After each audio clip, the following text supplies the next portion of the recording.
सुबह का समय है। बारात आने में सिर्फ 3 घंटे बचे हैं। बापूजी के घर का बड़ा टेंट खाली पड़ा है। बापूजी अकेले बैठे हैं और उनकी आंखों में निराशा है। सुबह बापूजी ने पूरे शहर में फोन कर लिया है, कोई हलवाई तैयार नहीं है। उनकी पगड़ी, उनका घमंड, सब खतरे में है। सबने मना कर दिया, हमारी इज्जत का क्या होगा? वो गहरी सांस लेते हैं। बापूजी आसमान की तरफ देखते हैं। भगवान से शिकायत कर रहे हैं कि आज की सुबह की धूप भी न दिखाता तो अच्छा था। बापूजी याद करते हैं कि कैटर वाला सारा एडवांस लेकर भाग गया। कारीगर भी गायब हैं। वह अपनी पगड़ी उतारकर हाथों में देखते हैं। बारात को क्या खिलाऊंगा? जहर?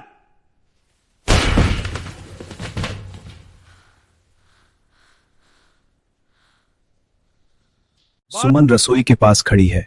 उसने सब कुछ सुन लिया है। उसके पीछे राशन के बोरे और गैस सिलेंडर रखे हैं। वह दृढ़ हो जाती है। सुमन बापूजी के पास जाती है और कहती है कि 3 घंटे में मेन कोर्स और 2 मिठाइयां बन सकती हैं। वह आगे बढ़ती है। बापूजी सुमन पर चिल्लाते हैं कि क्या तू बनाएगी 500 लोगों का खाना? उन्हें लगता है कि सुमन का दिमाग खराब हो गया है। बापूजी सुमन को अंदर जाने का आदेश देते हैं। वह कहते हैं कि छोटी के पास बैठ। सुमन का चेहरा दुखी हो जाता है। सुमन बताती है कि उसके पिता का हाईवे पर सबसे बड़ा ढाबा था। उसने बचपन से हजारों लोगों का खाना बनते देखा है। सुमन बापूजी गुस्से में कहते हैं कि यह भवानी सिंह का घर है, सड़क किनारे का ढाबा नहीं। उनकी आवाज में तेजी आ जाती है। सुमन कहती है कि उसे सिर्फ घर की औरतों और कुछ लड़कों की मदद चाहिए। वह हाथ जोड़कर विनती करती है। बापूजी कहते हैं कि उनके घर की बहुएं लहंगे पहनकर भट्टी के आगे पसीना नहीं बहाती। वह सुमन को नीचा दिखाना चाहते हैं। आज सवाल उसूलों का नहीं, छोटी की जिंदगी और घर की इज्जत का है।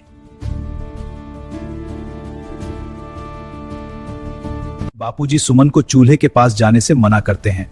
वह कहते हैं कि अगर उसने हाथ लगाया तो पहले उसकी अर्थी निकलेगी। सुमन बापूजी से कहती है कि झूठी शान के लिए अपनी बेटी का घर मत उजाड़ो। उसकी आंखों में आंसू आ जाते हैं।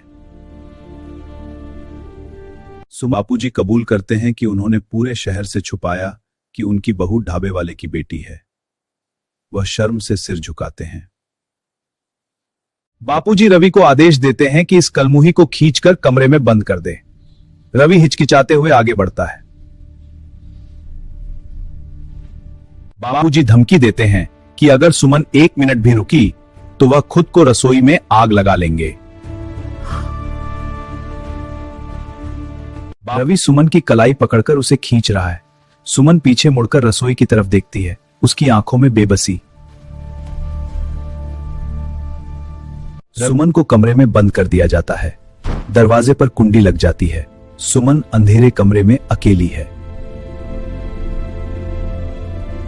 सुमन अपने मन में फैसला कर लेती है। वह कहती है कि रोटी का घर नहीं टूटने दूंगी।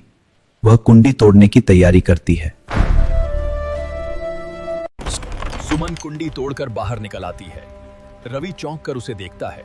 सुमन बिना रुके रसोई की तरफ बढ़ती है। सुमन रसोई में पहुंचती है और चूल्हे के पास जाती है। वह माचिस उठाती है। उसके हाथ थोड़े कांप रहे हैं।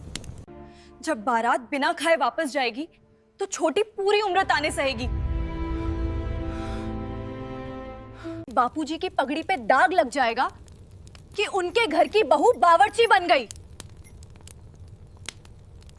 सुमन कहती है कि उसके पिता ने ढाबे पर पसीना बहाकर उसे बड़ा किया है।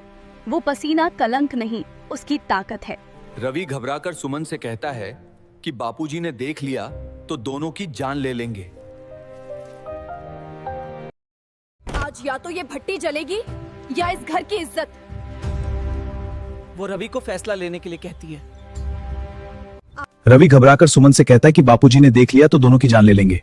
सुमन उसकी बात अनसुनी कर देती है। बापूजी रसोई में आते हैं और आग देखकर चिल्लाते हैं कि रसोई में आग किसने जलाई। सुमन चेतावनी देती है कि अगर उसे रोका गया तो वो उबलता हुआ तेल जमीन पर गिरा देगी। सुमन, तुमने मुझे बदनाम किया है। तुम्हें आदेश दिया जाता है कि आग बुझा दो। तूने मेरे मुंह पर कालिक पोत दी।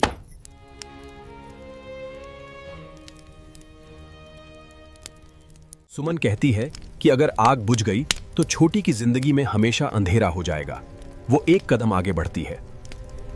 सुमन अपने झूठे अभिमान के लिए बापूजी, आप अपनी बेटी की खुशियों का गला घोट रहे हैं। सुमन कसम खाती है कि अगर गैस बंद हुई तो वह इस घर की चौखट कभी नहीं लांघेगी। रवि बीच में आता है और बापूजी से कहता है कि वो भट्टी बंद कर देगा। वो आगे बढ़ता है। सुमन कहती है कि वो कायर भाभी नहीं बनेगी। राखी का धागा और उसकी जिम्मेदारी उसकी आंखों में साफ दिखाई दे रही है। सुमन रवि को एक कायर बेटा कहती है जो झूठे अभिमान के लिए अपनी बहन को रोते हुए देखता है। रवि गुस्से में कहता है कि वो कढ़ाई पलट देगा। वो आगे बढ़ता है, अपना हाथ उठाता है, तभी सुमन उसके सामने आ खड़ी होती है। दोनों के बीच एक तकरार छिड़ जाती है। सुमन कहती है कि खौलता तेल उस पर गिरेगा और बहू अस्पताल में होगी। तब समधी जी से क्या जवाब दोगे? सुमन उन्हें ब्लैकमेल कर रही है। उसने उन्हें घर के अंदर ही ह्यूमिलिएटिंग कर दिया है। मैं अपमानित नहीं कर रही, बल्कि बचा रही हूँ। वंश की इज्जत मेरे पसीने से बचेगी। मैं वादा करती हूँ बापूजी, खाना बनेगा और आपकी इज्जत पर कोई आंच नहीं आएगी। कोई तांबू के पीछे नहीं आएगा। बारात 1 घंटे पहले ही आ गई है पिताजी।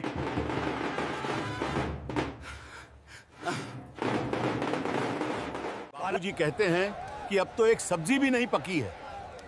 वो अपना सिर पकड़कर बैठ जाते हैं। बापूजी कहते हैं कि सब खत्म हो गया, मेरी पगड़ी, मेरी इज्जत, सब राख। वो रोने लगते हैं। सुमन बापूजी से कहती है कि रोना बंद करो और बाहर जाकर बारात का स्वागत करो।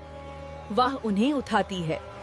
सुमन वादा करती है कि जब तक फेरे खत्म होंगे खाना तैयार मिलेगा।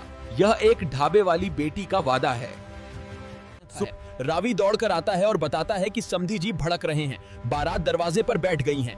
रवि घबराकर इशारे कर रहा है। बाहर सुमन पनीर पकौड़े और हरी चटनी की प्लेट तैयार करती है। वो वेटर को प्लेट देती है। बाहर कह देना स्पेशल राजवाड़ी नाश्ता था, इसलिए 5 मिनट लगे। रवि चिंता करता है कि सिर्फ पकौड़ों से क्या होगा, रोटियां भी नहीं सकी हैं। 500 लोग हैं।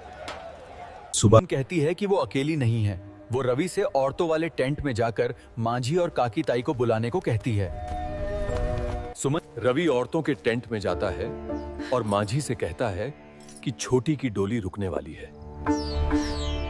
रवि मांझी से कहता है कि अगर वो माँ है तो उसे अपना पल्लू कमर पर बांधना चाहिए और रसोई में आना चाहिए। रवि मांझी कहती हैं कि आज मेरी बेटी की इज्जत का सवाल है। वो आग से नहीं डरती, राजपूतानी है। सुमन मांझी से कहती है कि रोने का वक्त नहीं है। बापूजी का अहंकार घर जला रहा है। ये सोने की चूड़ियां पीछे करो और लोई बनाना शुरू करो। ताई पूड़ियां बेलने लगती हैं। काकी रायता बनाने लगती हैं। सब मिलकर काम कर रही हैं। सुमन कहती है कि औरतों की ताकत को बापूजी ने हमेशा कमजोर समझा। आज उसी ताकत से उनकी पगड़ी बचेगी। रवि भागते हुए आते हैं और कहते हैं कि समधी जी ने पकौड़ों का स्वाद पहचान लिया। उन्होंने कहा कि यह हाईवे पर बने शंकर ढाबे जैसा था। बापूजी घबरा कर कहते हैं कि अगर समधी जी ने औरतों को इस हाल में देख लिया तो बारात लौट जाएगी। समधी जी रसोई के पास जाते हैं और कहते हैं कि वो नश्ते बनाने वाले कारीगर के हाथों को छूमना चाहते हैं। समधी जी रसोई में आते हैं और औरतों को देखकर हैरान रह जाते हैं। वो पूछते हैं, यहाँ क्या हो रहा है? मैं सुमन हूँ, रवि की पत्नी, और ये सारा खाना मैं बना रही हूँ। समधी जी कहते हैं कि उन्हें मेहनत की कीमत पता है। वो खुद 30 साल पहले चाय बेचते थे। समधी जी पूछते हैं कि इन पकौड़ों में ये जादू कहां से आया? सुमन कहती है कि मैं शंकर की बेटी हूं जो उस हाईवे पर है। समधी जी कहते हैं कि उन्हें गर्व है कि उनके बेटे का रिश्ता ऐसे घर में हो रहा है जहां एक शेरनी जैसी बहू है। पहला निवाला मैं तुम्हारे हाथों से खाऊंगा।